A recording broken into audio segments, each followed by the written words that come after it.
The time being 10:30 p.m. This is VK3 Alpha Mike Lima.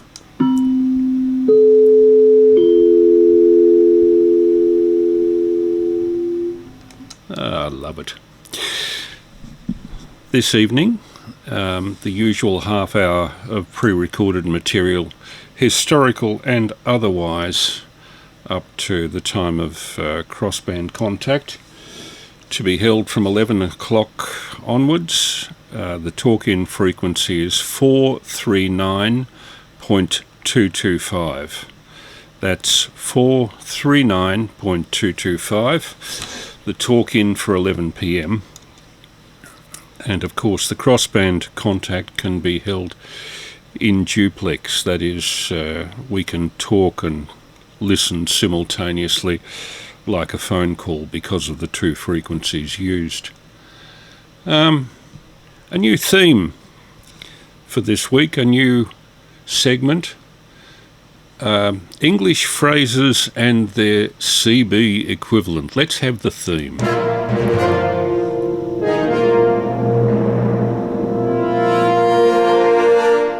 Thank you.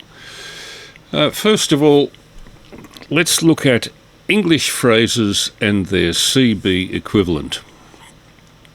Let's take the phrase, you need to adjust your deviation. You need to adjust your deviation. In CB... Oh, you need to adjust the deviation in that shit heap.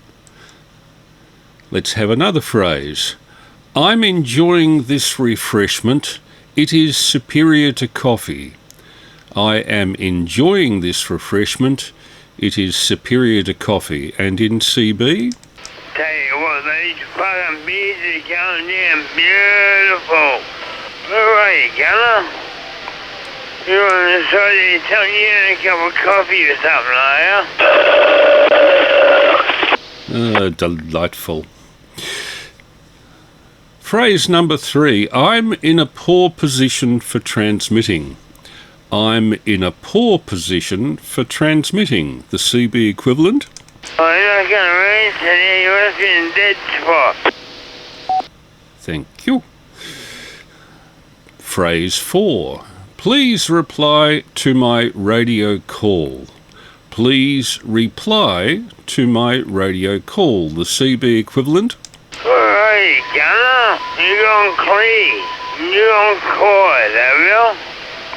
I know you're listening to anti-radio. Oh no, who's gone quiet on this repeater there, over? And more is that. Perhaps because of metho.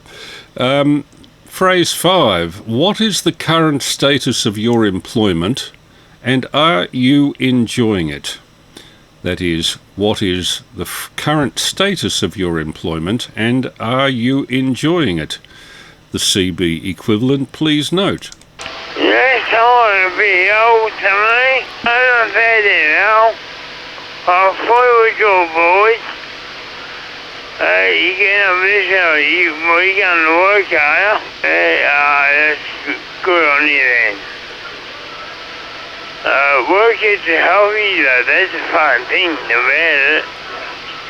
You want to know, do it yourself. Mate, as long as you enjoy yourself, mate, that's the main thing. You're living in a good spot, that's what you want. I hope you could understand that. I'm sure some won't.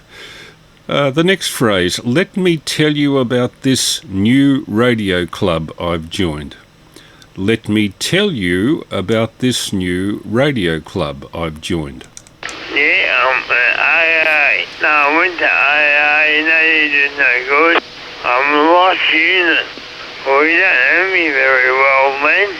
Obviously, you don't know me very well at all. Well, that's your privilege, mate. It's got to do with the matter anyway, mate, you know? Have a bit of decorum. Well, if you want to get in, well, it's up to you, mate. You know? If you want to be a man, you stick around. If you don't want to be a man, well, do it. Yeah, that's right, mate. Been there, done that. Don't want to know about it anymore. I've been through the suicide shit never before, mate, you know? And to be quite honest, it's not the people that I hear one in every crowd. I wonder what that last one was. The next English phrase and its CB equivalent. I've just had a good meal. I've just had a good meal.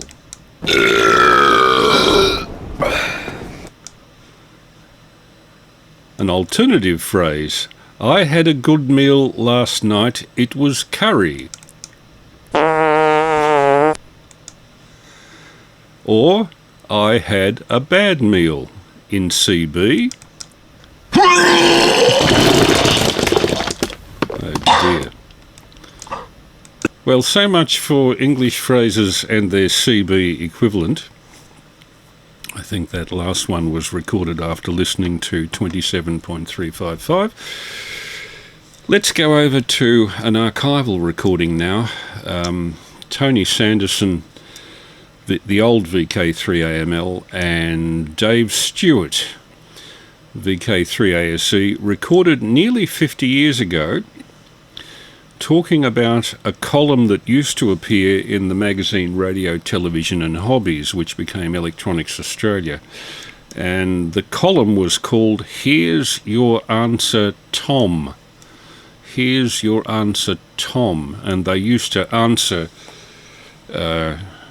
readers' letters, sometimes very stupid readers' letters. So I'll hand you over to Tony and Dave, 3AML and 3ASE, to talk from 1977 about Here's Your Answer, Tom. Everything. More and more keep coming. And I've got that handbag photo in the park. Oh, the back when he had his handbag. That's right. Yeah, it really comes out there. Perhaps some handbags, yes. And you playing on the swings there, Mr. Stew. And look, I think the photo finish proves that you did swing hard than that little girl. Oh yes, So yes. congratulations there. We'll give you the complimentary winning on the swings, what you lost on the slides. You give me a swinging choke. Yes. And I never could understand how that system worked, but still. well, I don't know. So that's very good indeed. And Some regrets. Not many regrets. We're going to have an argument. Oh, we can have an argument, but did you remember come this here one? for an argument? Make your own tape heads. Oh, yes. 1953. By Neville Williams. I wonder if he still remembers these things. Yes, He would be probably the most interesting person to talk to. he would be. It wouldn't be Have bad it to on. get a job like the Williams on a No, it'd magazine. be good. Why don't you try and get a big technical writer? Yes. Get Got into here. technical journalism. Big headings here. Ever since the idea of tape recording caught the fancy of our readers, Yes. Last week. Yes. it has produced a much repeated question. Can I make my own head? Good AGX, You need man. a good head, yes. The answer, quite simply, is No. possibly you can, and very cheaply too, provided you happen to be lucky with your stock of oddment bits and pieces. Old heads. Emission recordings. Yeah, it's like a box of old Ackeye heads. Junk box heads. Yeah. It's got all these careful drawings. Oh, yes. G clamps. Yeah, it's got Winding G- the Wooden coil. block. it's got a vice. Yeah. How do you wind them though? That's right. Just by hand. You That's get right. little bobbins and bits of aluminium. You go along and get all the bits. You get all the laminations. You Yeah. bend them. And what else Yeah, we well, got? how do you get a nice narrow gap? That's the Use problem. hacksaw they've got here. And what gaps did they get in those days? Now let's have a look at the gap. We can calculate the response you get at 7.5. Yes. Here we are. But Typical money- gaps. Now typical gaps these days are 1 micron. Yes. Yeah. What's 7 inches? Well, it's a I forget. Thousands. Could be too. Well, a cassette head would have to be about that, wouldn't it? yeah. Pardon me. I think it's 5/01 Mm. a micron. Anyway, what do you get with a hacksaw? Anyway, with using a hacksaw and out in the back shed with your vice and your Yeah. Neville Williams article, Make your quarters. In a head intended purely for recording, the gap is not critical. Blah, blah, blah, blah. Recording. We know that. A playback head should have the finest possible gap, and this generally means something like 0.0025 of an inch for good treble response. 3kc. Yes, I think That's right. That gives you about 2 socks worth. That sort of 0.0025 is a good recording gap these days. Yeah. Yes, it'd sound like a... Well, when I went to buy new heads for my Pyrex recorder, Pyrox. the chap said there was one spare head left in a new box carton, and he said, oh yes, when those Pyrex recorders came out, if you got a good response to 1kc for every inch a second the tape went, it was considered good. Really? So it's 7.5, you got up to 7.5, 3 3/4, 3.5, or whatever. Would you like to hear about reactivation of batteries? Yes. Right. What's this? The oven method? Yes, probably. Dear Mr. Williams, this is from... Who is it from? Oh, it's from Eveready. It is. Yours faithfully, Eveready Australia. Peter Adams. It's the Adams. The Adams. He's been in a lot of things, hasn't he? Hasn't he? Well, Let's read it. here he's into Adams. reactivation. I knew he was into reincarnation, but this is something different. In Australia, we've carried out tests this is for dry batteries, over the past 4 or 5 years, and in general we concur with the overall statement that dry batteries can be recharged subject to the following limitations. Gee, they haven't said much about this lately. No. Gee. This could be something new. Batteries should be reactivated by passing a reverse current through them after each period of discharge, whenever they're used. That's Yeah. number one. The amount of charge in ampere hours should be 120% to 180% of the amount of discharge during the last period. To avoid damage, the charging rate should be maintained low enough to extend the required charge over a period of not less than 12 hours. To avoid damage to yourself. Yes, that's right. Batteries which have been reactivated subsequently have a short shelf life, like they go off with a bang. Very short. 1 microsecond. Nanosecond. Shelf life. Reactivation is more effective with recently manufactured batteries than those near the end of their shelf life. Oh, fair enough. If the conditions under which the reactivation is carried out are incorrect, it is possible for the battery to be damaged, resulting in less rather than more service. Sounds promising, doesn't it? Yeah, it does. Well, they had all these ideas for punching holes in the side and dropping them into ammonium zinc chloride or something and sticking them in the oven for 6 hours. The easiest one's just to put reverse current through them, though.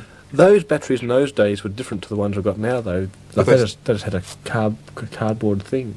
Yeah, but The same basic construction and chemical. they still pack process. up the same way, though. Yeah. You get water.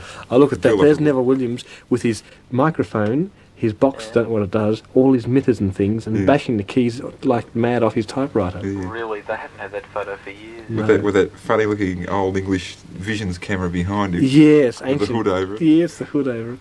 And oscilloscope thing in his wastepaper basket. And the reader built it one where they had some guys. Oh, let's see what's in the reader built it. This is... Look, they were great. I love going back in and looking at Yeah, I do old too. art. Oh, look, there's your half moon sievers tised. Yeah, £23.17 and sixpence. It is true. it's a bargain. This is November 1953. God, I was just. They go back Um, to the radio, television. I was quite young then. Oh, I was quite old then. Yeah, I don't think Mr. Markovich was even. no, quite possibly. He was in the minus numbers. He was only a think tank. Yeah, I don't know. Isn't this half our listeners wouldn't have been around when that was built? I got all these. Like, these quite often turn up, somebody cleans out their attic. Yeah. That's how I got these. I We've go got- up to the library at Monash and just read through those when I But should they be keep going getting on. knocked off. People keep tearing pages. They now. do. You, They you come try across to this fantastic circuit, and the circuit's Yeah. not there. I love them. You go find it, and the reader built it circuits like they have ham transmitter or something. You look Yeah. it up. It's one valve, all Yeah. band. Quite Yeah. incredible. Then they say these circuits have not been tested in our laboratories. Build at your own risk. Yeah. You can build a These circuits may explode. mega explosions. Oh, yes. The serviceman who smells. Here we Now, are. what was he talking about that week?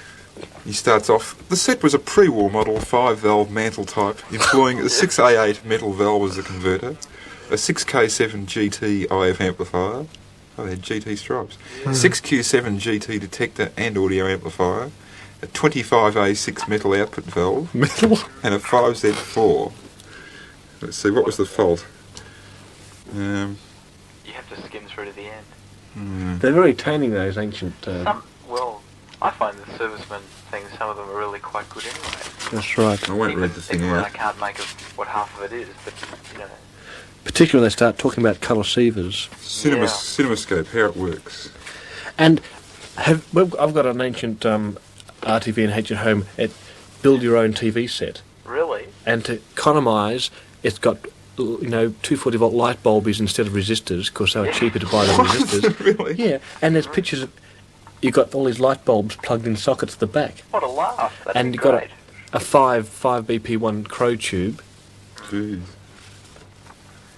Wouldn't that be good? I mean, it is silly just having resistors. They just... Don't light up. That's right, all these watts just going up in heat. Such a waste. You should be able to. Do something with them. Just use DC inductors. Gee, look, the long I'd like to read that out. Of course, you remember that thing? Yes, they're useless too. Yes. Just go for a slip and a wow. This pair of tape reels and a head that you stick on your tables, stick on your turntable. They didn't even have a capstan, did they? They just went for a pull. Yeah. That one might They have are been made by advanced. Bio, so I think that'll be alright.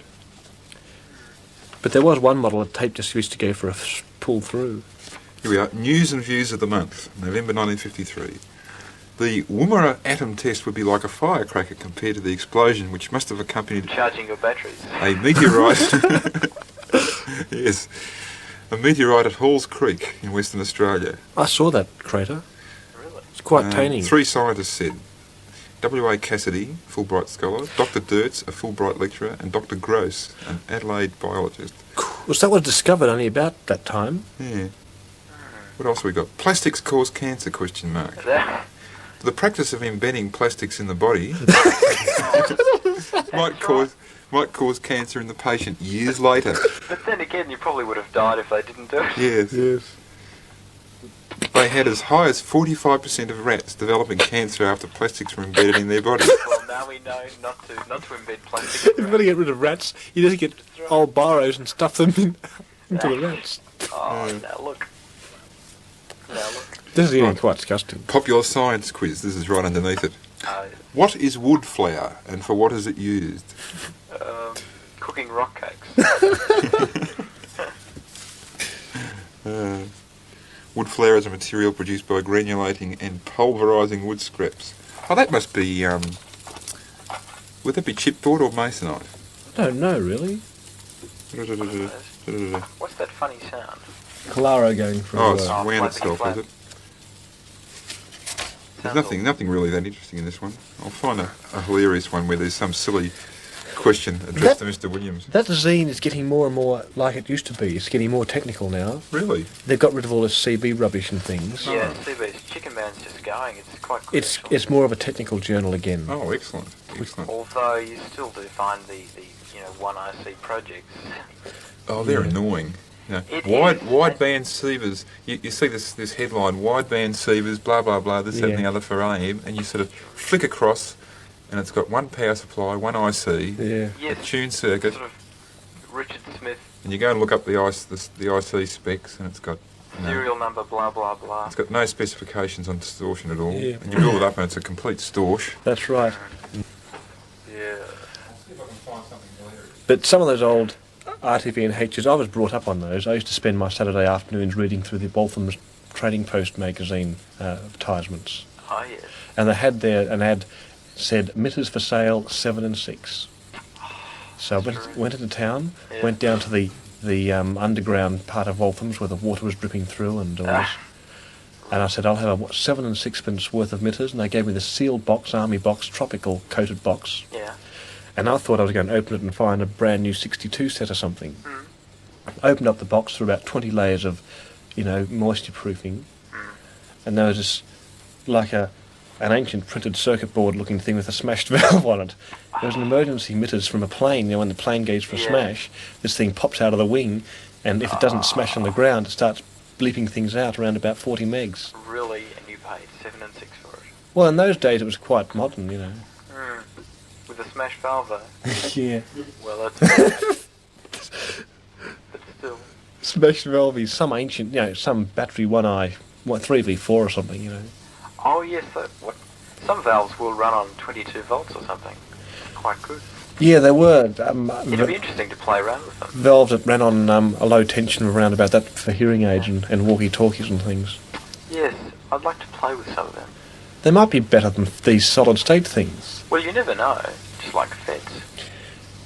The number 10 set's got some of those valves in it. Really? But the ordinary 90-volt battery valves are pretty hopeless.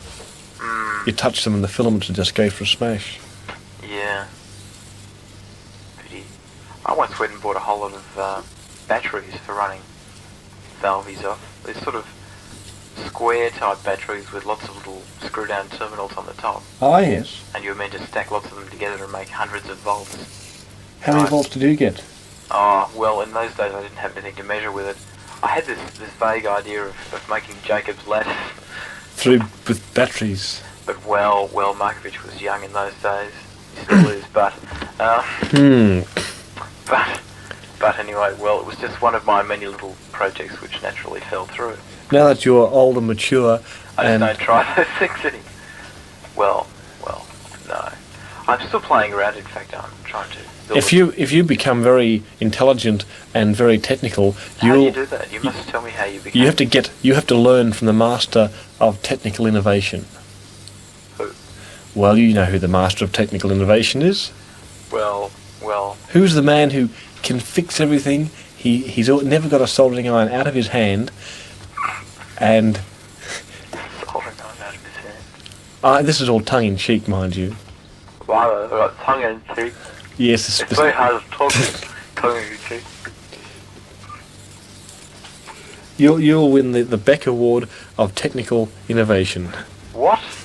That's the bogey prize. But you've got to know the right way to stack all your equipment so it falls over when someone walks in the door. Yes, you can't find anything any of the time. How to blow up and wreck equipment that people have lent you. Ooh. I just want the Beck to hear this on replay. That's right. A slight hint for him, you see. Well, I don't know why he hasn't fixed the Kaikuda. Well, it might cost money, you see. He's got to go and buy the thing and screw it in. Yeah. Yes, can you tell me exactly what you did? You see, to get nice fire on that thing, I've made a tap going to the little Varactor diode in this 22S. Yeah.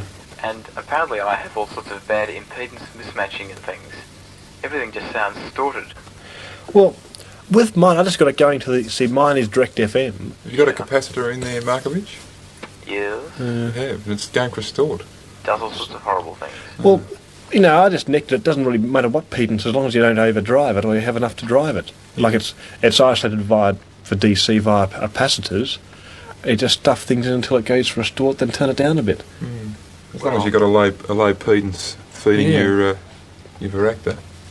It should be. I just can't make it. I don't know. Don't try to match it. It should just be a voltage source. If you're a cast engineer, you'd have to match it and get a perfect pedance match. That's right. Otherwise it won't work, it'll blow up. That's right. And you'll get electrocuted and you'll fail. Talking about exams, That's these technical exams, listen to this. Here's another one. Let's buy an argument. November 57. Ooh, modern. Talking about DC coupled amplifiers. It says, way back in September 1950, that's 7 years ago, we started these columns with an outburst about direct coupling. This is just the heading, right? Yeah. Now, in 1950 it was direct coupling in audio amps. In 1957, of course, now we're up with it, it's direct coupling in video systems. Right, and strangely enough, we're temporarily on the same side of the fence. But let me tell you a sad, sad story. A few weeks ago, a certain training establishment, which had best remain nameless, RMIT? probably, Or the telecoms technical school there in Toorak. Monash Versity's more likely. But that wasn't a farm then. That's right. Set an examination question for the students which read something like this, quote, sketch the circuit of a video amplifier from detector to picture tube, including compensating circuits and brightness control. Show the composite signal oscillographs you would see at the input and output. That was the question. Now, a number of students sailed right in and sketched our circuits from the RTVNH 17-inch receiver. Oh. That's back in the days when they used to make circuits of sievers, which was quite good. They haven't made any colour sievers, have they? No, a bit plex, Yeah, but still, anyway. will be taining. It was fresh in their minds because some of them at least were building the set. Did they get full marks? No. No, sir, they did not. They were docked because they showed an AC coupled video amplifier without DC restoration. The silly. He's got, now come, Mr. Examiner. What possible grounds could you have for adopting such an attitude? I fear you might have great difficulty in justifying it. Can it be that you believe AC coupling to be an impractical scheme? One that won't work? Well, it will work, but... I can assure you that it works very well indeed in our 7-inch That's right. AC coupling is pretty house. Though. It is pretty house. It is. You turn up the brightness and just goes for like they had a limiter in the video line. The point was, though, the question didn't say anything about whether it should be AC or DC. It just said the video circuit. Just in the video circuit. Yeah, with DC And restoration. They all lost marks because they... Mr. Williams, poor Mr. Williams. Mr. Williams probably got All these planes rocks in his window. All these failed telecom nissions or PMD nissions were going for a spew. That's right. They didn't pass the Silvers exam. Oh, here's what we've been looking for. Ooh. Here's your answer, Tom. And so, that was hilarious. So castic. Yes. Question. Would a licence be required for a small, low-powered, one-valve Morse code transmitter capable of transmitting on the 1.8 megacycle, 3.5 megacycle and 7 megacycle band? I would like to use it to talk to my mate down the street. Answer. The chain of events would go something like this. We would publish a simple and inexpensive little mitter. You would worry the life out of your mum and dad until you managed to buy all the parts. I've got a picture of a guy sitting here with a ball chain in a jail. About a 2-year-old looking through the jail wall. Yeah, hasn't even grown any hair. Maybe you would get by with a few substitute bits and pieces from an old set and use the coils instead of the ones we'd specified. That's right. Who knows where it comes in. Then you'd go on the air, and with a bit of luck, your mate down the road would hear you, but so would a lot of other people in the district. On their televisions. At first they might be amused and tolerant, but after that they would get so mad at the chatter, the whistles, the buzzers, that someone would write to the authorities. The Silvers, man. Sooner or later the Silvers would come with a direction finding outfit. Yeah. And ultimately they would knock on your door. There would be a court case, a fine, and a lot of nasty goings on, which would take all the fun out of radio for a long time to come. And we're not kidding either, Tom. It's happened several times. There's only one way you can legally operate your own emitters, and that's to get your AOCP certificate, better known as your ham ticket, and set up your own emitters. And then you can do bad things. Yes, legally. That's right. Don't you just fear with everybody? It doesn't matter. That's right. A license to fear. That's right. Here's a good one. That's hilarious, that though, isn't it? Would you please explain why a 6-volt battery has so much less power than a 6-volt accumulator? The apparent difference seems to contradict Ohm's law, which says that the current is proportional only to the voltage and resistance. Resistance. Well, the IR. We agree with you, Tom. There is an apparent contradiction in the statement of the law. I suppose it goes on to internal. Yeah, it does. Yeah. Bad resistance. That's right. Which basically means... Well, it's not a pure voltage or current source, is it? No, you accidentally short your kneecaps and they go zot. Here's one last one. Yes. Please do not laugh at me. Listen to the branch. Yes. We need the Q Long's laugh. Yes. Please do not laugh at me, but is there such a thing as a sausage tenors? Like a beer can tennis. We assure you, Tom, we have no cause to laugh at you. It's spelled L-A-U-G-H-T. No cause to laugh at you. For humorous as the term may seem, Sausage it actually is an aerial and is synonymous to the cage tenors. This type of tenors is characterised by high zapidance and low resistance. It consists of a number of Lowell conductors. And that was the late Tony Sanderson, my predecessor with the call VK3AML. This is VK3 Alpha Mike Lima testing, and about to open the input channel on 439.225, hoping somebody is there. Peter first, would you be there? VK3ACZ, VK3AML. Indeed I am, Chris. Good evening. VK3AML, VK3ACZ. G'day. How's your day been? Oh, just let me adjust my volume level there. Yeah. Well, I look forward to the field day, the ARRL field day, and it turned out, Chris, it was a bit of a non-event because every station, say on 20 metres, had a huge pile-up each time they called, and it was almost impossible to get through. So I ended up with making a very nice contact with Victor Echo 7 Quebec Hotel near Vancouver in Canada, and found out it was near midnight. It was 25 degrees, so I gather it was hot during the day. He didn't say how hot, that it cooled down from the heat wave that they had the previous week. And not being greedy, that sufficed as far as making a reasonable contact. I had my 99-year-old lady today. She was a little bit off with the pixies, but I got through that now. A few comments. I made a 40-metre contact to Rockhampton at 3 p.m, which really surprised me because, again, it is winter time, so 40's longer range than it would normally be. I don't think you would get Rockhampton so early in the afternoon in summertime. Been thinking a bit about last night. Yep. What a great broadcast it was. Absolutely fantastic that, Quiet Achiever joined us, and of course the Master Blaster of DX sent a whopping great signal out all over the place on top of the band. That was a lot of fun. I listened to your YouTube rendition of it all again, Chris, to make sure, because I was worried. I know that I'm not in the best of tip-top shape, so Doesn't show. I always worry afterwards that I've lowered the tone of everything, and I probably did, but only to a small extent, I hope. For goodness sake, please forgive me if I did.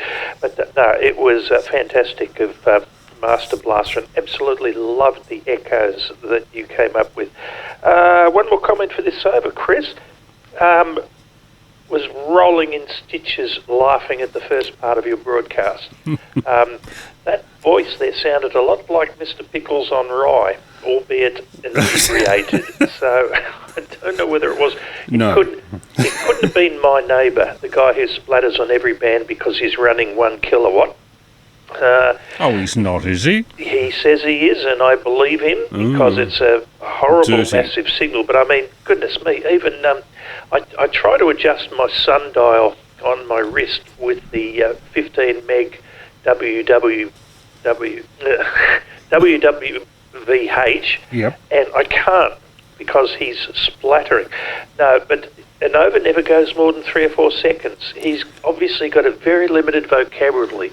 I mean, anybody who says he got a foundation licence but chucked it in because he didn't want to forget where he came from and couldn't get the hang of Ohm's law and got his foundation licence on his second go. I mean, need I say any more? I sent Quiet Achiever a tape. I made about a 2-minute recording of this guy, and no over ever went more than 3 seconds. I kid you not. It's just similar to what you were playing. So I really appreciated the comic relief there, Chris. I'm hoping you'll play it again or even play some more. It's all too easy to find stuff like that. Particularly on a Friday night after the pub shut. Oh, excellent. Anyway, how was your day, Chris? Back to you. Pretty good. I mean, the weather's been excellent, and Prue and I decided to go out for a bit of shopping relief at Forest Hill Chase. Doesn't sound like much, but when you're out with your lady, it's not a bad experience with a day that's got a nice bright blue sky, even if it is cold. You're right about the weather, and you looked like you were having fun, you two, when I bumped into you at Knox that time. Yeah, Prue likes to get out and about and feel like she's a part of things. You can imagine with the reduced mobility, that's an important part of her therapy. And it's good for me to get out of the shack and out of the house as well. So we pick, as you rightly inferred at the time, we pick our shopping centre of the day and go there, usually on spec. The trouble is, a lot of the shopping centres we used to go to, fairly obviously, the owners are putting up the rentals and businesses are disappearing out of them. The worst of those is Brandon Park, down on the southern end of Springvale Road, getting down towards Springvale. The food court has closed at the moment. I don't know whether it'll ever reopen. Half the shops are closed, and unfortunately that's the only place where they can get pants for me. Well, Prue can get pants for me the right size with a big bum. I'm rather broad in the beam, you see. And if that... Gee, if I said that, you'd probably thump me one. But, you know, if that shop goes under, we're at a bit of a loss for pants. We'll probably do it over the internet or something. But Brandon Park is shrinking. There are a lot of closed shops in Forest Hill Chase too, including a couple of the cafes we used to frequent quite a bit. There's one remaining out of the three. So I think a lot of businesses really haven't recovered from COVID, and I wonder if their custom is also permanently down, perhaps because people are working from home. I don't know, but whatever it is, there are some signs of business, particularly in those major shopping centres, not returning too high a profit, unfortunately, at the moment. I know the figures say otherwise, but makes you wonder. Sorry, I'm deviating from the technical side of things. I probably shouldn't. But today, apart from that, listening again on 198 kilohertz, the BBC Radio 4 198 kilohertz from Droitwich and the two relay stations did not close down as expected at 9 or 10 a.m. this morning. They're still, as far as I know, transmitting that disclaimer. You know, you can still find Radio 4 on other services, FM, AM, internet, and that's been going continuously. I now would expect that they'll probably run that announcement perhaps even for a week or so before they finally pull the big switch on the transmitter. But it's a pity there are not too many European long-wave services now that are left. Fairly obviously the whole band is in a state of decay, and I just wonder if that same thing's going to happen to AM, because AM really is the backbone of talk radio, and quite a few of the talk stations deal with important issues that the music stations don't. Back to you, Pete. Yeah, I took a bit of a leaf out of your book and checked for myself on an SDR in Ireland the middle afternoon to find that they were still... Yes, there was RF coming out of the big antenna at Droitwich. If it's all about saving money, well, they're spending a fair bit needlessly at the moment, I would have thought, because I'm sure everybody who's anybody has already heard they're pulling the plug on it. Plus, you mentioned AM going west. Ringway Manchester and a couple of other YouTube cowboys are suggesting as much already. Mind you, some of those, as you would be aware, are clickbait. I'm slowly learning to avoid the ones that you should avoid, especially anything that says you've got to watch this through to the end. But sorry, I digress. Well, actually, when it says you've got to watch this through to the end, it usually means you should not, because you're bound to be disappointed. But yes, it's still going. Quite a surprise, Chris. I wouldn't have thought.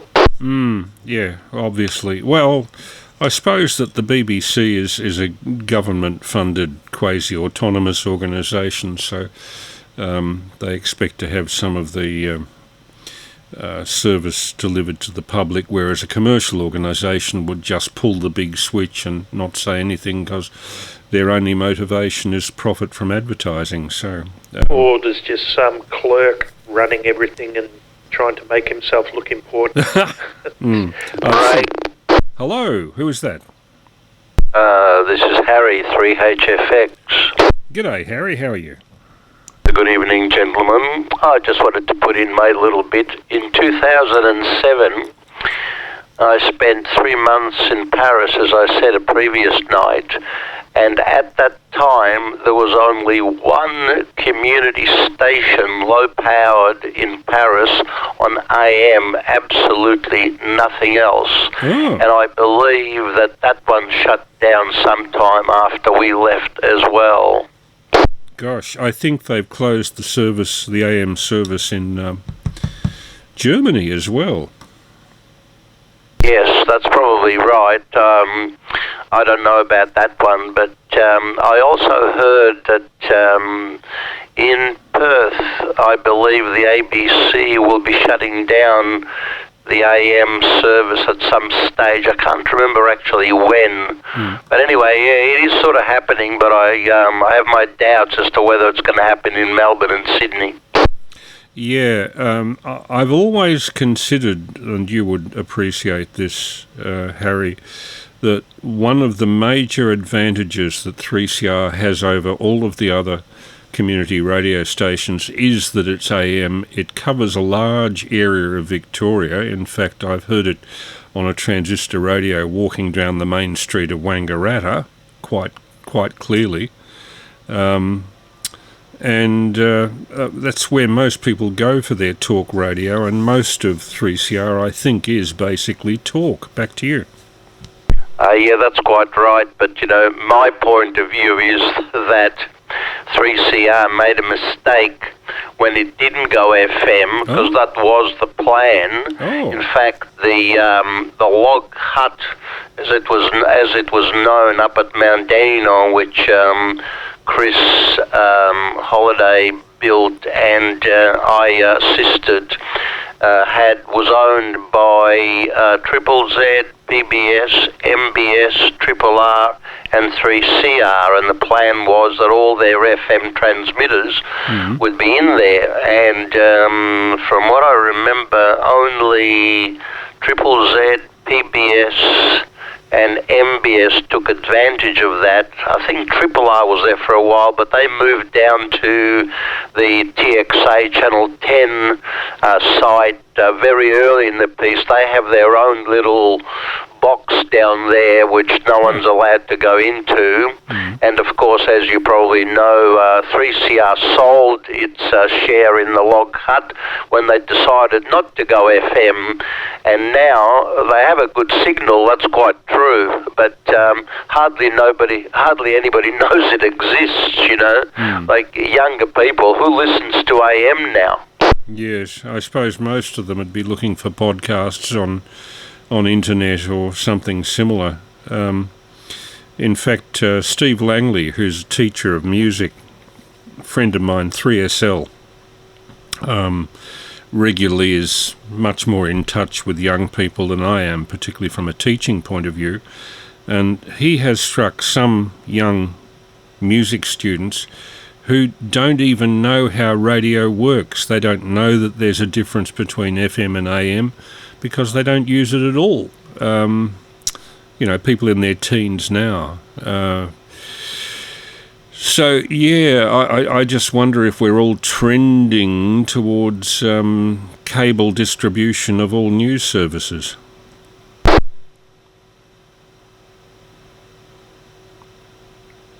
Have you got a comment on that, Peter? Only that it took me immediately by surprise what Steve said.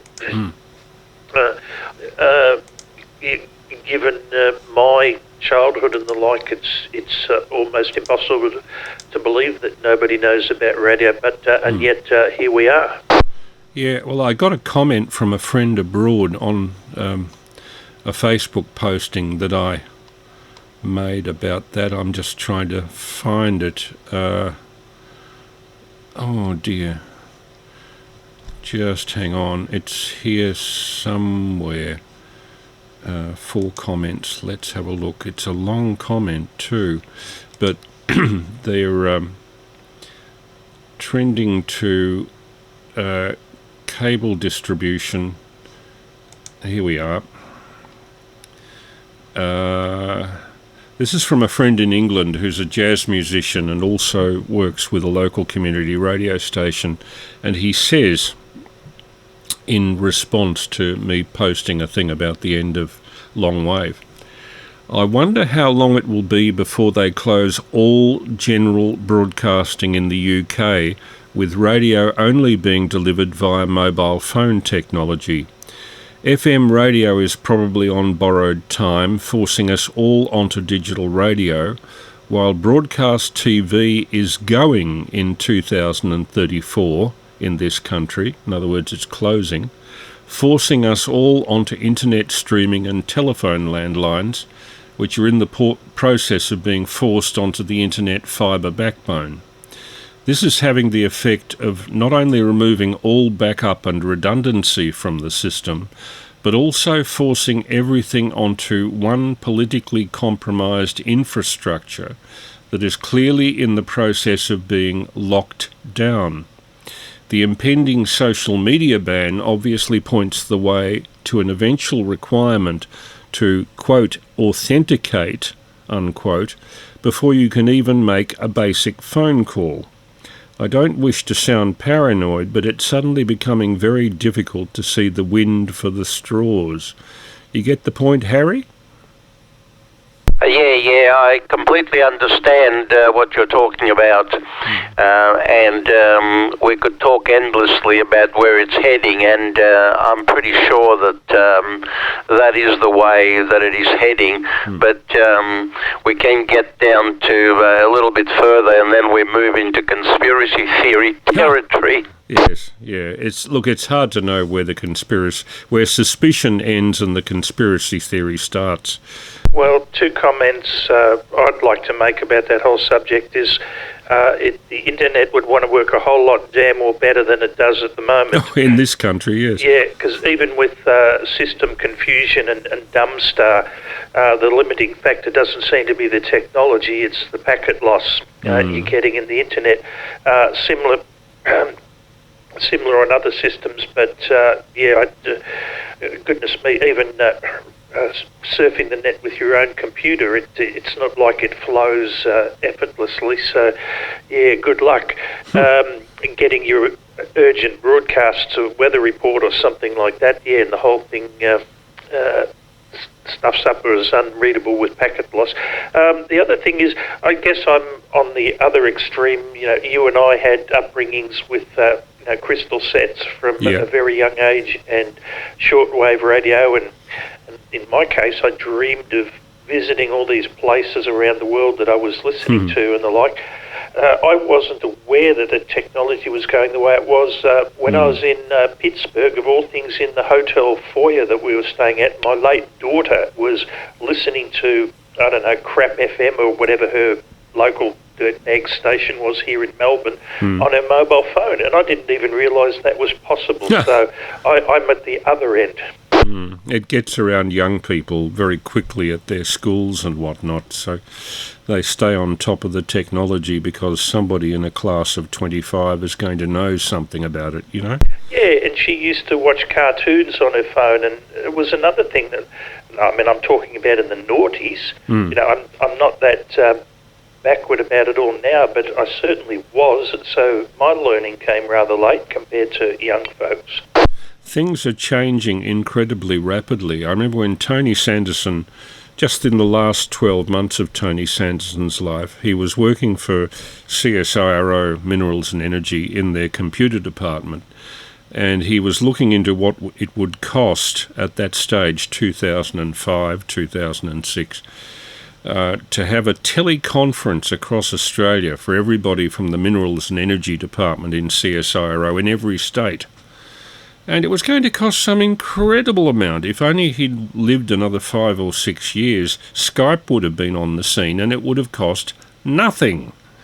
It's just, you know, we forget how fast things are changing as a result of things like Zoom and Skype. I'm not quite sure whether Skype is still going. Does anybody know? Harry, do you? I think Skype was bought by Microsoft, and I seem to remember it was shut down, but I'm not 100% on that. But as a final thing, because I've got to get back to work, I was just thinking that we might not be around, but once the AM and FM bands are cleared and everybody's gone on to the internet, I can just see pirate radio stations popping up here and there everywhere. Well, why not make it legal? I mean, if they're going to vacate the band, give a few amateur radio stations an allocation like they used to have in the early 1920s. You know why they want to get rid of it? It's to sell it to someone else. G'day, Maddie. How are you? Good evening. This is VK3AML. No, they just want to sell the allocation. I don't think give it away. It's money. Well, I mean, Dave, after Radio Australia vacated 2310 and 4835 for their domestic services, Dave simply went into the department and said how much for the frequency. And I think in the department they thought, well, shortwave is dying as far as Australia goes. There's no money in this, and I think they sold the frequency to Dave for something like $100 or maybe $200 in perpetuity, not for as long as he wants to use it. So he paid virtually nothing for it. I think he had to pay more to the previous owner of the license, who was, I think it was Aussie Radio in New South Wales, just outside Sydney. He had a talk with the owner of that, who was rescinding some of the frequencies that he'd bought rights to, and Dave got that and then went to the ACMA to see how much it would cost. It'll still work a whole lot better than the internet, Chris, and I was remembering when I enrolled in a course with Peter Cozzens, VK3BFG, for my advanced upgrade, and a couple of nights there we had to call a halt to it. He had 6 or so people doing his course, and the internet was just so unbearable with its freezes and dropouts and all the rest of it. So, yeah, that's what I said before. It'd want to work a lot better. But the other thing, and perhaps less relevant and only of great consequence to myself or yourself or other amateur radio operators, is that the fun will be gone out of it. Like, for example, I'm on my hotel balcony in Waikiki, Oahu, Hawaii, and I've got my little communications receiver in my hand listening to Radio Australia, sitting there looking out to the ocean horizon where the radio signals are coming from, and it made me feel close to home. Whereas if I was listening to it on my phone or something through the Wi-Fi of the hotel, it's lost most of its appeal. Yes, the essential information will still be transacted or changed over, but as I said, the fun will be gone. Yes. Well, I think the only good thing about it probably is that the pressure on lower HF frequencies, broadcast band and 500 kilohertz region is likely to be less as time goes on, so that the if amateurs want to make a claim to some of it, it looks like that might be a possibility in the longer distance. Oh, you're ever an optimist there, Chris. And good evening to Quiet Achiever. And, Quiet Achiever sent me a text photo of the city from a distance, and I wasn't too sure where it was, and guess where he was, Chris? He was at that spot where you and I played HF radio that time. And you made in the southern Dandenong Ranges. Yes, you made a YouTube video of it. So Matty discovered the place by himself. Yeah, Maddie, I first heard of that location when I was at a youth camp in 1965. I would have been 11. It was a church youth camp called the Boys Brigade. And they took us out one night to have a mock fight at the band rotunda on the top of that hill. And the winning group had to take the hill at night wearing black. I was wearing black. But anybody who got hit by a flower bomb and had white on their black clothing was out. They were dead, effectively.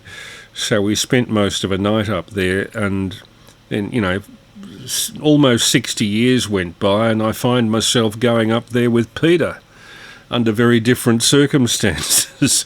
So I was used to the surroundings, but the trees have certainly grown up in the last half century. Yeah, that's what I was telling Matty, but you also worked Italy too on 20 metres. Well, it's a good low noise location out that side. Not many people go there. I think that's the main attraction. You don't get interrupted. It was quite a nice spot. Although it was a little busy when I was there. There was definitely people coming and going, bikes, and so were the kangaroos. There was a couple of big kangaroos at the very top. But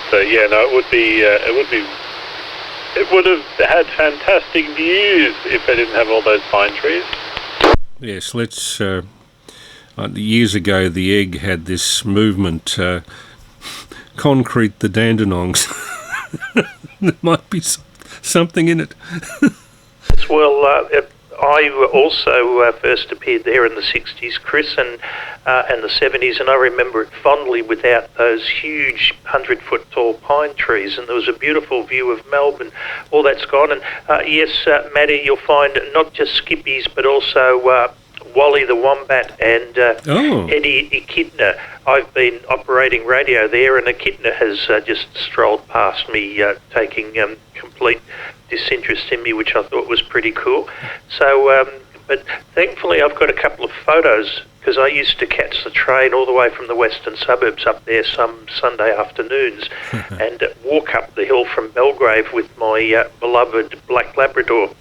And I've got some remaining photos to show that that hill, except for that huge tree which is now dead, was totally devoid of foliage. It was more or less a bald hill, but for one big tree, Matty. Oh, that's fantastic that you saw an echidna up there. Yeah, it's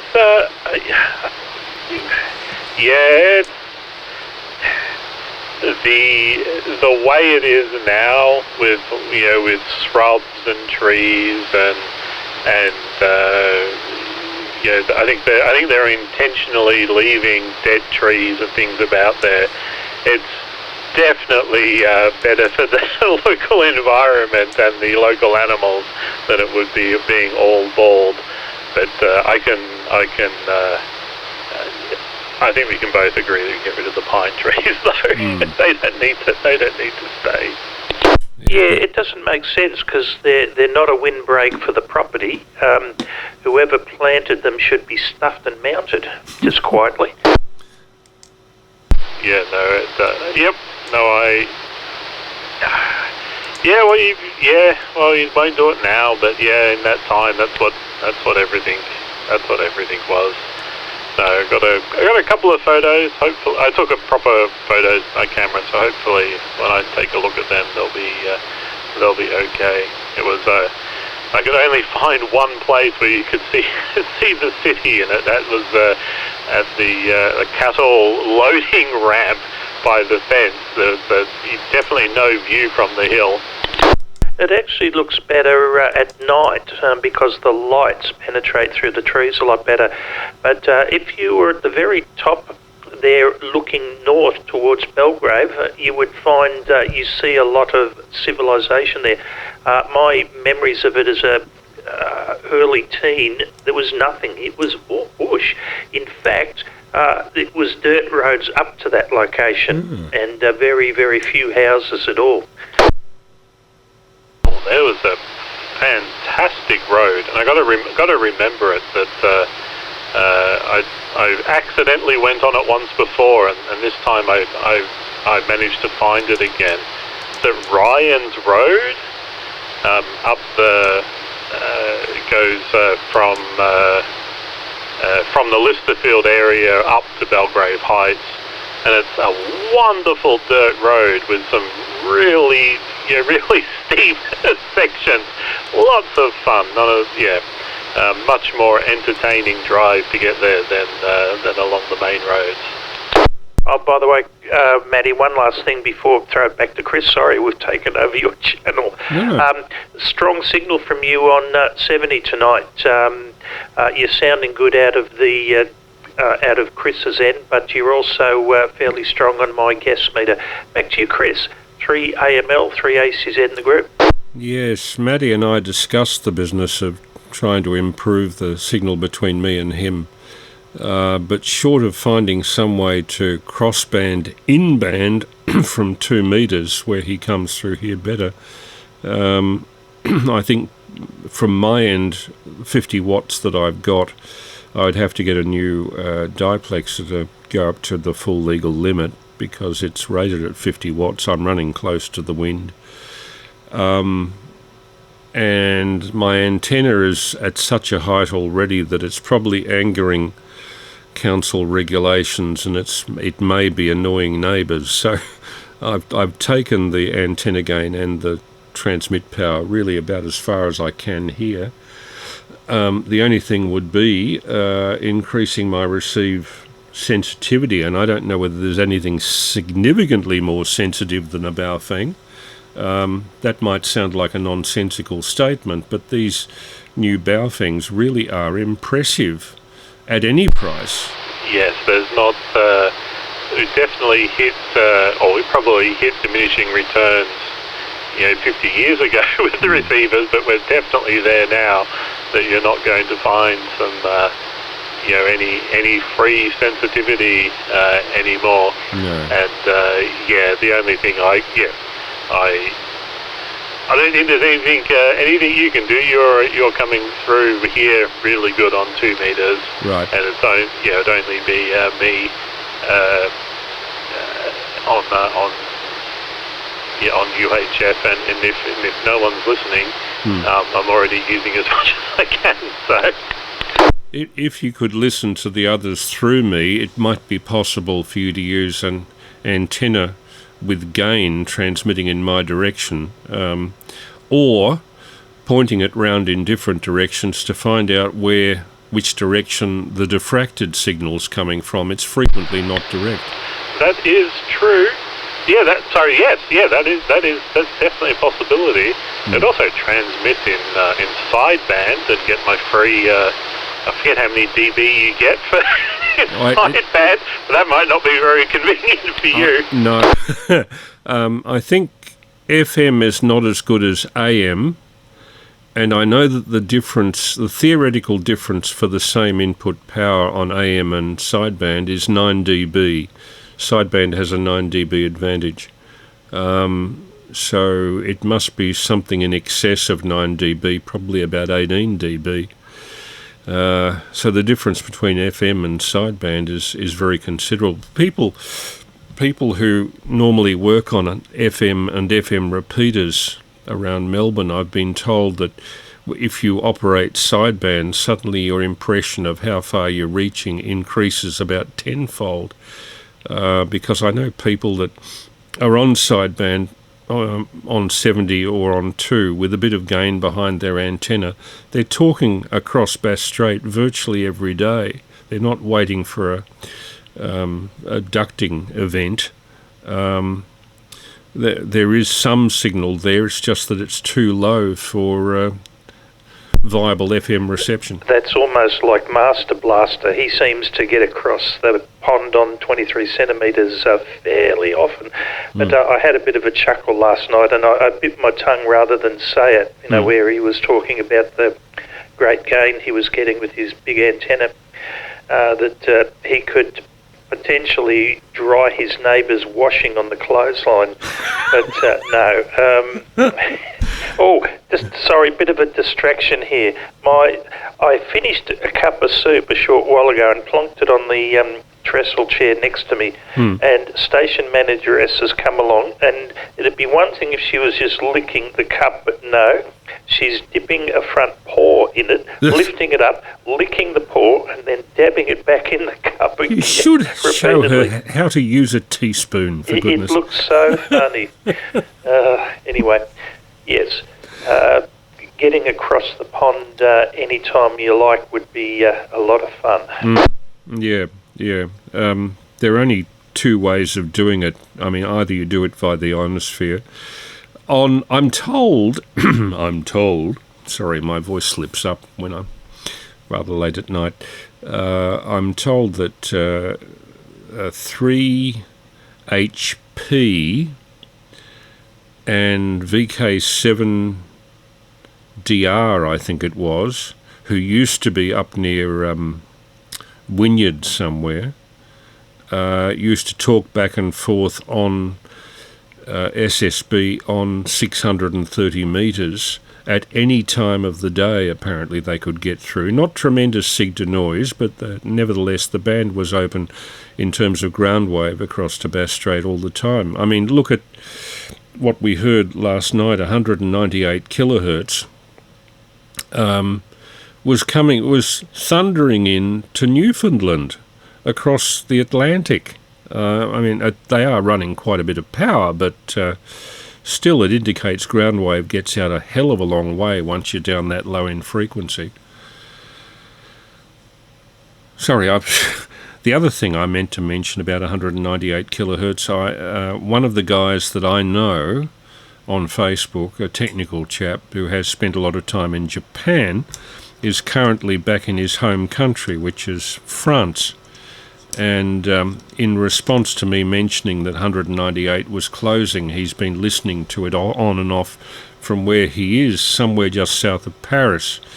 And even at that distance, which is like listening from Sydney, apparently whenever there's a thunderstorm somewhere about on 198 kilohertz, you know about it. Regardless of how much power they're running, you can still hear the static. So really getting over the static on those low frequencies is a great difficulty.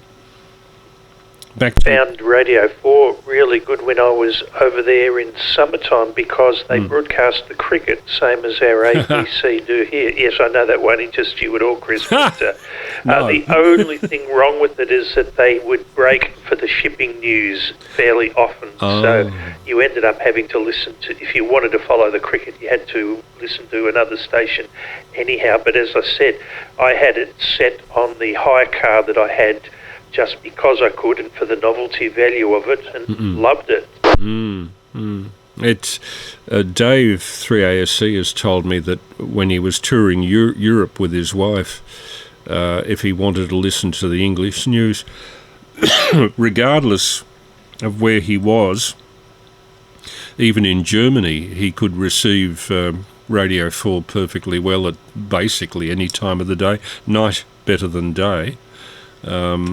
But its reach was incredible. Yes, anyway, I heard when I was in Paris, because I didn't have my radio with the long wave attached to it, and I was stuck with, there was no English speaking at all that I could find on AM or FM in Paris. Okay. Well, I think they're fairly chauvinistic about the language over there. Part of Understandably, but yeah, painfully so for me. Yes. Anyway, I will be interested to see what happens to long wave now that the NDBs are slowly disappearing. The broadcasters are also slowly disappearing. They must find some usage for it, even if they expand the amateur band a bit. Dead silence. You were forever the optimist, Chris. Well, I mean, they vacated 500 kilohertz, and no sooner had we done that, but we got 630 metres, which is not too far from there. And I don't think it would have happened earlier. It was too much near the ship distress frequency as it used to be, but these days, if a ship was in distress, the last thing they'd be doing is going into a cabin, switching on a massive low-frequency transmitter and grabbing a Morse key. I think that, use a sat phone, for Christ's sake. Yeah. I remember there was a bit of disappointment not long after I joined the hobby. About 60 metres, the Wireless Institute had lobbied government for some allocation. And it does sort of irk me a bit when you see pucks on the air, people spotting themselves on 60 metres, or for that matter, 4 metres or 1.25, etc., etc. Oh, yeah, the bands we don't have. Yeah, but we don't use the bands we've got well enough, I don't think. And plus, if they want to bring out, if we were suddenly given an allocation on 60 metres, that means a whole new radio, because who's got a radio that covers all this stuff anyhow? So I guess I don't worry myself too much about what we haven't got the use of. But I'd definitely like to do some experimenting down below medium wave broadcast band. That would be fun. Yes. No, the Mr. Steve ZH is not relaying us on 160 as far as I can see tonight. Well, wait a minute. What's that? No, there was a carrier for a while there on 1934, but that's outside our band. No, I can't see any. I think Mr. Steve must be otherwise occupied, probably catching some shut-eye in preparation for the work tomorrow. But I think on the basis of what happened last night, we can look forward to Saturday nights being the big night, in inverted commas, for this sort of activity. It was certainly pretty cool last night. You enjoyed yourself too, didn't you, Matty? Yeah, no, it was a good good. I'm not sure what we call these now. Good net, good crossband, good session, good transmission. Yeah, it was good, and hearing about Steve's presentation was really interesting as well. It was kind of funny because I was asking him about the millimetre wave stuff, and I didn't realise that he was so knowledgeable and was going off to do a presentation. I think in a week's time when I first asked him about it. They're really interesting stuff there. Yeah, I wasn't aware until speaking to him that I just assumed that the higher in frequency you go, the greater are the physiological effects of RF. I didn't realise that there was somewhat of a danger peak around 2 metres, in which case I probably should be a bit worried. But he was saying that as you go up in frequency, the penetration into your skin is not as great. So it's unlikely to affect your internal organs or whatever. RF can do some stuff. If I'm to believe a radio tech in the RAAF in the 70s, he was telling me about a fella he worked with that got a good zap from a transmitter, and he had a hole that he could drop a pencil in near his shoulder, and when his arm was straight, it came out the hole down near his wrist. Sounds slightly unbelievable, but in another way sounds believable as well, given that RF can be... some experience of my knowledge with all of that was when he turned up at a mate's place one night. This is the same radio tech, who I believe is a VK2 ham, but I won't mention his call sign. I've worked him a couple of times on 6 metres and didn't realise it was him. But anyhow, he turned up at mate's place, and we all went out to have a look in the boot of his car. It was a brand new FT101, and he had the vertical whip on the tow bar of his car, and we took turns licking our fingers and drawing a blue arc from the aerial.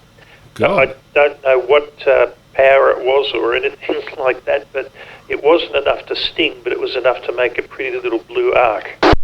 Oh, surely that would be vaporising your skin somewhere along the line. Well, that's why we licked our fingers first, but didn't actually feel anything except a tingle. Yeah, I'm told that if you use a Tesla coil, it's a similar effect. You can get some impressive sparks out of a Tesla coil, but you feel nothing. Have you seen the CB competitions they have in America? No, what are you referring to, Matt?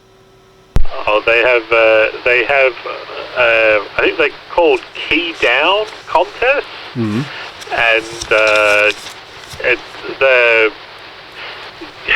essentially how much power you can put into an antenna in your car, and they run big engines, enormous alternators, huge beams that are almost structural to the car, and with enough power they just arc everywhere. Yes, the biggest small CB behaviour. Yeah, well, the biggest beam I ever saw on a car, again 50 years ago, this guy had a ski bar sort of across the top of the car, fastened to the, what do you call them, the gutters above the doors, and fastened to the ski bar was one Commodore Garden mast-style electrical rotator and something like a 10-element beam on 20 metres. Now, it was okay while the beam was in the same alignment as the car, but imagine you're going between two fairly close buildings down a lane or something, and the beam happens to be at right angles. You're going to probably have your roof torn off. But it looked hilarious. But most people I know, if they're using that sort of beam, they'll set it up as a portable exercise, not as a continuously mobile exercise. One person I met who had an enormously long beam for, I think it was 23 centimetres, was Rex VK3AML. He came over and visited me in Surrey Hills back about 1996.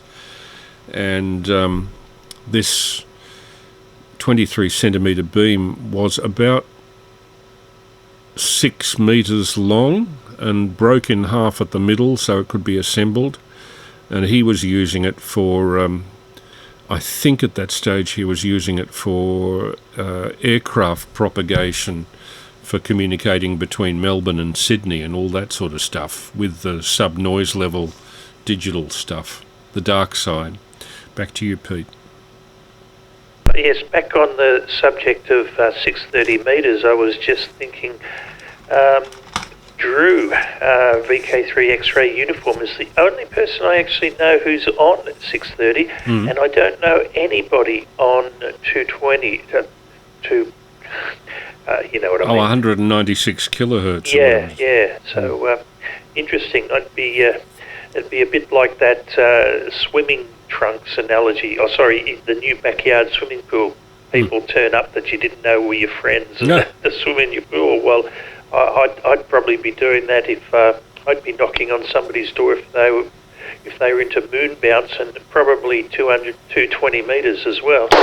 Well, 630 metres is achievable in a Commodore Garden backyard with special techniques like inductive loading just below your top hat and all that sort of stuff.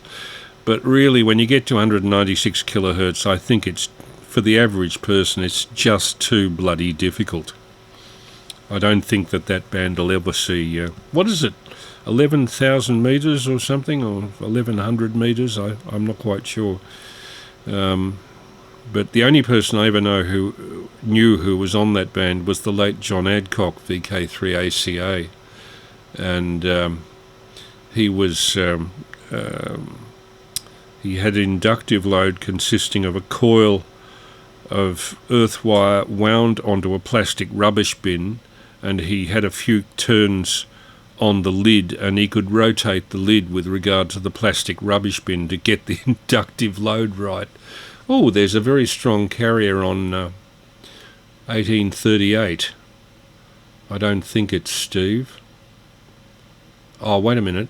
It's dual frequency for some strange. They're running some sort of funny modulation. I'll just put it onto lower sideband and see if I can reproduce this. That should do something. Hang on. Oh, WSJT. You can tell by the warbling tone.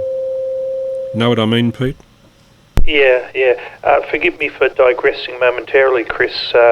Quite Achievers sent me a YouTube clip of this key down aerials on fire, and when you look at the comments, It's only a couple down. Somebody says, haha, everyone at the event meets in the cancer ward for cookies and chemo at the 10-year reunion. Oh, Christ.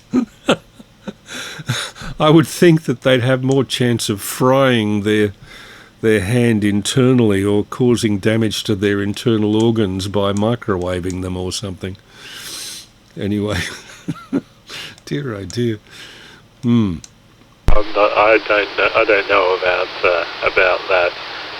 But it would certainly be pretty effective for Morse code, but I don't think that's what they're doing it for. Oh, I'm just while scanning around Dave's 160 metres, I've just noticed that Dave's there. He's on 2130. Hang on.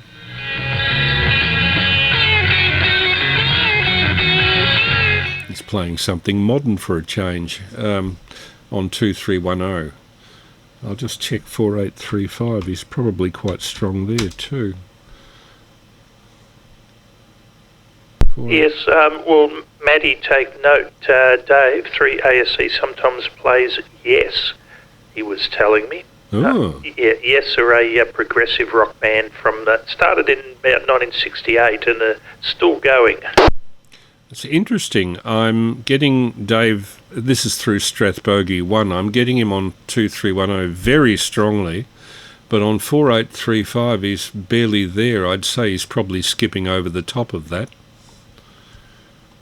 I'll just see if I can find him on an interstate. I can see his carrier on whatever it was, 223. Yep. But I can't see the carrier on 48. Maybe he's from going home. for a pop. This is from home, so I'm amazed I can see it at all. No, he's not on 4835. There's nothing there. But 2310, synchronous AM. There we go. He's about strength 7 into South Australia and about 10 over 9 into Strathbogie on that frequency. So why he's running only 2310, I have no idea. Maybe he's accidentally shorted his Codan output stage or something. He told me that he went over from valves to using bipolar transistors with a Codan PA. I'll have to contact him and find out what went wrong. I did tell you, didn't I, Peter, that I got a phone call from 3SL yesterday, who was standing on the parapet of the Wilson's Promontory Lighthouse looking south to Deal Island. Yes, especially the funny quote, his wife must not know. Oh, yes. They're taking, with a couple of the kids, two of his 5 kids are with him. Henry's back from overseas. He's his eldest son. He'd be about 23 now. And I think Beatrice. And they're doing a circuit of Wilson's Promontory. They're going back via Waterloo Bay and Oberon Bay to Tidal River, where their car is. But they would have had pretty good weather for it yesterday and today. I was interested that you can see Deal Island clearly by the sounds of it, at least from right down there. I know you said you could see the higher peaks of VK3 from your high spot at Deal Island. Oh, yeah. Confess something really silly. When I was, as you know, I was brought up a Bayside kid. I was convinced I could see Tasmania, but it was actually Point Cook. Oh. Yeah. I didn't say how old I was when I had that delusion or that false belief. I think I would have been about 8. Yeah, well, thinking back to when I was on Deal, even from the low point, which is 100 metres rather than up by the lighthouse, which was 300, you could see most of the Strathbogie range. You could certainly see Mount Singapore and then down to Varika, Latrobe, Mount Oberon on Wilson's Prom. In fact, you could see Wilson's Prom by looking at the gap between Erith and Dover Island, which are somewhat to the northwest of Deal. And you could see all sorts of other landfalls there too. Craggy Islet to the south, you could see Flinders Island. You could see down as far as the Strzelecki Peaks on the south end of Flinders Island. Couldn't quite see Tasmania, or at least if we did, it was too much in the misty distances to pick. But I tell you what, on 2 metres we were hitting just about every repeater on the north coast without any conditions at all. It's a magnificent place for VHF because you've got all of the repeaters on the southern Victorian coast to choose from and all of the northern Tasmanian repeaters to choose from. So it just covers everything. It surprises me that nobody's made a grab for putting some sort of a remote repeater on deal to give you direct repeater access to Tasmania. Well, I can but verify that you got into Bass Hill with your handheld full quietening. Oh, yes. Very well. We were speaking to VJS, actually, or I was, on a little Baofeng as I was climbing the track, and I was really exhausted by it because the track's, you know, I'm probably exaggerating, but it felt like we were walking uphill at 30 degrees for the better part of 5 kilometres. And I was talking to Jeff and really panting on the way up, and he was encouraging me to sit down and not have a heart attack, and I probably was fairly close to it by that stage. Jeff manages to turn up at the right times by the sounds of it. When I was aeronautical mobile doing a flight in a seaplane, I took a FT60 with me, and thank goodness I took my little headset and microphone because there was so much noise I couldn't have, I don't think even holding the handheld up to my ear would have made it, wouldn't have made for much reception. But I spoke to Jeff on the 70 centimetre, what's it called, RSE. Yeah, RSE at Glen Wobbly. Yep. Oh, okay. Oh, gosh, I'm just looking at... Dave's coming in on 2310 at nearly 20 over 9 to Strathbogie number 2. Just hang on a sec, I'll bring it up. Oh, wrong control.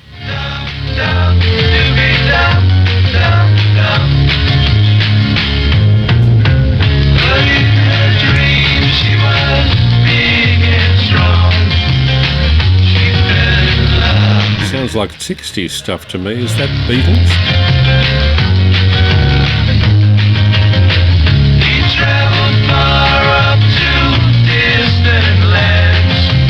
Yeah. Sounds like them, but you can tell it's not a live recording because you can actually hear music and not just girls screaming. Yes. Yeah. You know, I knew the sound man from Festival Hall up to the time of his death in 1987, Max Hull, the late VK3ZS. He had a little electronics shop in Canterbury Road in Canterbury, near where the old outer circle used to go underneath. And he had been the federal historian for the Wireless Institute for many years. That's how I got to know him quite well. And he played me tapes of various famous people that he'd done the PA for at Festival Hall through the years, and included Barbara Streisand, and this is in the 60s, before better venues came along. The Beatles, but the Beatles tapes, he said, listen to it. He said there's virtually no music there. It's all you can hear is girls screaming, and there's nothing we could do to stop it. Yes. But he had an interesting tape of the Frank Sinatra program, and he always used to say to me, "Don't tell anybody, he'll get his boys onto me." So, Sinatra was supposed to have had underworld ties. Yes. And I think that's more than just a rumour too. just quickly on the subject of the Beatles, Chris, I often alienate myself by criticising them, but they're not they weren't great musicians. They really weren't. But you have to understand that it comes from look, catchy tunes aren't the be all and end all. I'm rating my musical ear on, say, Yes and Dream Theatre, two bands that the musicians are incredibly talented and do stuff that mere mortals sometimes can't do. So obviously the Beatles, well, the fact that teenage girls screamed all the way through their concert should say enough. And I believe it only went for 20 to 30 minutes too. Their shows were very, very short. From memory, what Max showed me was all on 1 7-inch reels, so that's 3/4 of an hour at the most. But he also had tapes of Marlene Dietrich, Judy Garland, all the big names that came to Australia between the late 50s and about 1970. Festival Hall was one of the few venues that was big enough to take big crowds. It wasn't a great venue, and it was in a shitty part of Melbourne to get decent Good parking. old Dudley Street. Oh, Christ. Yeah, I think it was the seating capacity something like 3,000. Something like that. And for that reason, if you had a really big draw, it would be the logical place to put them. That's certainly where the Beatles were. The band, Yes, first toured Australia in 73. I discovered them shortly after, but they played at Festival Hall too. As I think most bands did, Deep Purple. The Rolling Stones were at Kooyong. I can't imagine that being much of a venue either. No. But I can't remember who else played at Festival Hall, but I think it was the place. Yeah, I went to see one act at Kooyong at the tennis court. You know, open air, looking down on the court, and it was in 1964. I would have been 10.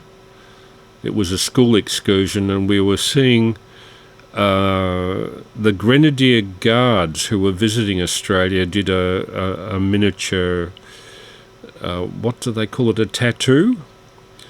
With a series of songs, and the leader of the band involved a few of the kids in what was going on, and it was all very nice. It was on a very warm day, I think, in the spring of 1964. Long time ago, but the friends of mine that I still have from primary school frequently remember it, because it was quite spectacular with all those uniforms and the history behind it, which was explained, going back hundreds and hundreds of years in Britain, whereas white Anglo-Saxon traditions for this country don't go much beyond about 200. Well, you should know, Pete. You've been over there. Yeah, well, I was just thinking, though, for open-air concerts, I saw a band called Genesis at the old Olympic Park in... what's it called? Oh, it's still... I don't know if it's called Olympic Park now. Oh, no, it's the Amy Stadium now, where they play the Melbourne Storm do the bum sniffing there. They do the what? Yeah, rugby. Bum sniffing, Chris. Oh, haven't you seen what they do when they form a scrum? They're sniffing each other's butts. Stacks on the mill sort of thing. Yeah. Well, whatever that place was, Genesis were playing there. Phil Collins, who you probably have heard of, he was a very funny front man. He said a lot of funny things, and mannerisms and all that were amusing. But at one stage there, he said, "Now we're going to levitate the whole stadium to float 10 feet above the ground. Everybody's got to put their hands in the air and make this silly noise." And so, the crowd of I don't know how many thousand were there doing that. And what they did, the stage had all these lights above it, and it was a very colourful, beautiful light show, by the way. But all these stage lights started to lower towards, they were up at, say it's like something like 20, 30 feet above the stage. They lowered by about half, and it really did look like the whole floor of the Olympic Park was rising up. And just I'm not describing it all that well, but it was a brilliant thing to see. But so that was my one outdoor concert, and surprisingly, they did a good job with the sound mix and all that because it didn't want for much. I know the sound engineers have a harder job of it. But then again, I've also spoken to sound engineers at concerts, and they say that often, like, they'll do the sound checks before the show and they get all their levels they think are right. But then they spend the first couple of numbers readjusting because it's totally different when the people are there. Yeah. When the people are there, the reflections are completely different. Yep. Similar to what happens in, Hamer Hall on occasion, from what I've heard. The hall empty is a totally different acoustic to the hall full of people. Yeah. You been to any? Hamer Hall. Yeah. Have you ever been to concerts of that type, Matty? No, I haven't been to anything like that. I'm too boring. Oh dear. Well, I suppose the opportunity for it in Wonthaggi would have been a little bit more limited, although I believe there are folk bands that appear down there from time to time, including at the Workers' Club, which is where I lob in for a meal whenever I go there. Well, concerts are great, whatever it is. I've only been to one that I actually hated, and that was Midnight Oil at the Tennis Centre. Oh. And there are a variety of reasons why I could tell you I hated it, but one of the things, Peter Garrett, always controversial, made some defamatory statement about Steve Vizard and said, "Go ahead, Vizard, sue me, see if I care." Well, and I presume he did. Vizard had a shady side, which you're probably aware of. Well, not really, but maybe that's why Garrett didn't get sued. Although I think sometimes, I'm not an expert on defamation laws and all that, but I think sometimes you can say things that are true and still get into trouble. In other words, I'm not sure that truth is always a defence. That's an interesting one. When I was being taught the rules of announcing by the late Das Cassidy, and this is going back 50 years, we had to, as part of the announcer's course, do a section of the course on defamation and libel. And at that time, we're talking 1976, the laws were not universal across the whole of Australia. In New South Wales, I think the defence of truth, like if you libel someone and it's proven to be true, then it is not a libel by New South Wales law. But in Victoria, it doesn't matter whether it's the truth or not. You just you couldn't at that time do it. So you had to be aware with the ABC whether your program was local or whether it was being syndicated to New South Wales. Back to you. Let the buyer beware. Well, the law can be very, very complicated for things like that. And, frequently the ABC gets itself into trouble, sometimes even with its own employees, as you've probably seen in recent years. Yes. That people get dismissed for false reasons. I've seen it happen. Didn't happen to me, fortunately. I don't think I stepped sufficiently out of line. But one of the programs I was doing, the guy who was in charge of my section of the ABC was a Maoist, a fairly, flag-waving, on the extreme left, let's say. And I was doing a program about the start of sound film in Australia, and he wanted me to make it, and I quote his words, a program exposing the imperialist American aggression against Australian culture at the time, quote unquote. I didn't even know what an imperialist American influence was. I had to go home and look it up in a dictionary, and just looking at my boss somewhat amazed that something dealing with something that happened in 1928 had to have political slant put on it. Anyway, I put in a few words that made it sound like that and sort of just let it pass. One of the hardest organisations to work for, in general terms, I think, is working for the public service, because if you're in private industry, the aim is profit, and anything that gets profit, or the line that gets profit, also gets praised in one way or another. But in the public service, you're trying to serve about 50 different bosses at once, up and down the command line, and maximising the number of people who are getting something out of what you're doing is kind of the name of the game, particularly if you're the low man on the totem pole, as I was. And it tends to be, in the public service I've found, that if you did something good or exceptional, it was your boss's fault, and if you did something wrong or questionable, it was your fault. You know? Yeah. Bit different to damned if you do and damned if you don't, but I think I get it.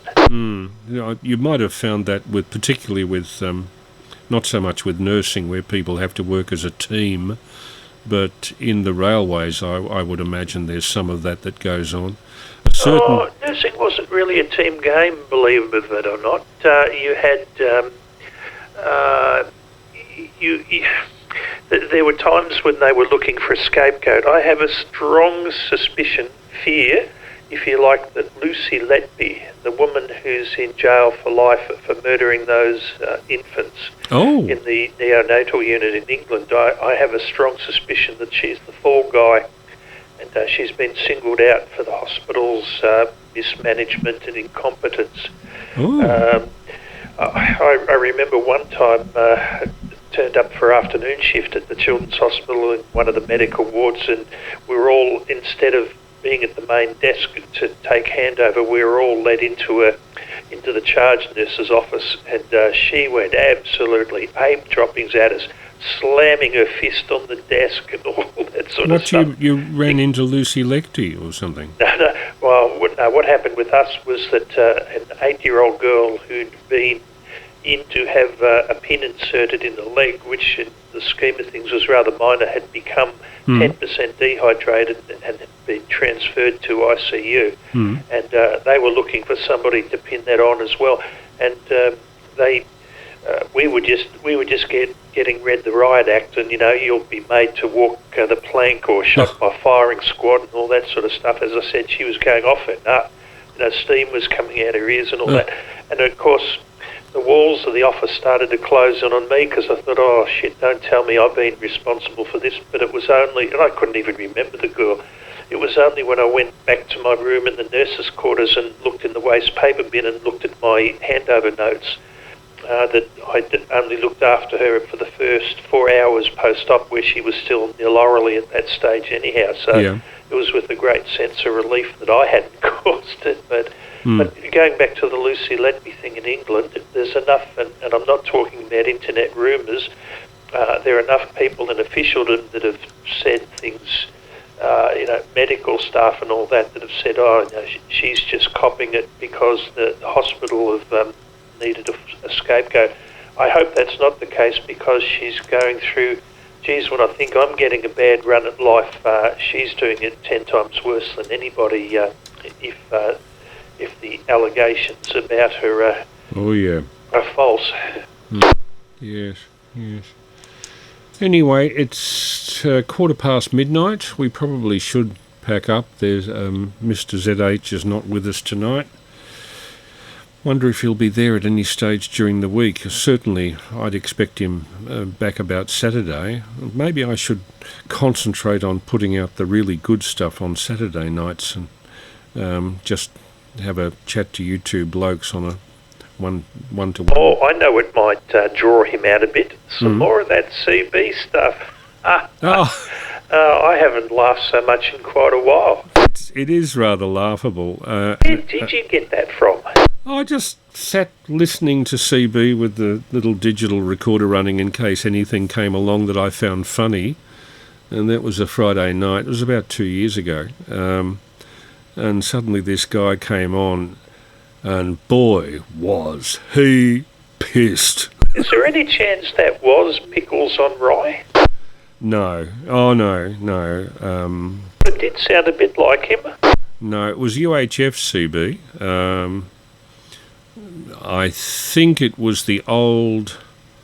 It was either the repeater on Mount View, or it was the repeater down at Dramana, which was a bit of a problem for a while. That was run by a guy who was tied up, I think, with the Dramana Drive-In Theatre. And maybe it's worth me saying one more time that I listened to that a few times and only heard complete brain-dead, imbecilic stuff, except one time. The only conversation I ever heard that made sense was one guy explaining to another fellow how to rip off Centrelink. Oh, dear. Anyway, any final comments, Maddie? Or shall we shut up shop? Just to say that I thoroughly enjoyed the introduction segment today as well. I'll have to dig up as soon as I heard it, I went on. I sent Peter a message. Said, make sure you're listening. No worries.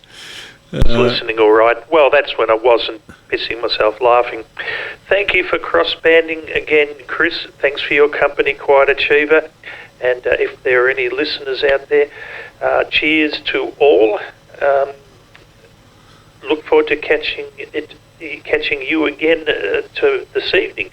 VK3AML. This has been VK3ACZ. Cheers to all. No worries, Pete. All the best. Have a good night, all, and appreciate you setting up these whatever we're calling them.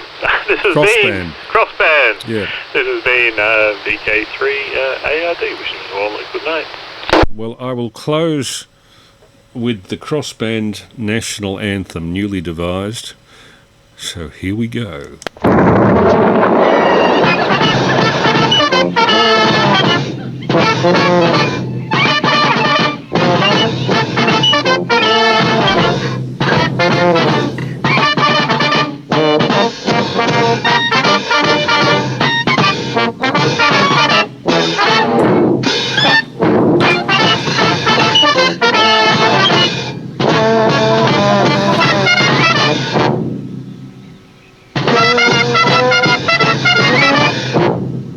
Wait for it. Okay, thanks for being with us. I will listen. This is VK3AML. I'll listen on 147.475 for anybody there briefly before pulling the big switch. VK3AML clear of 2 metres.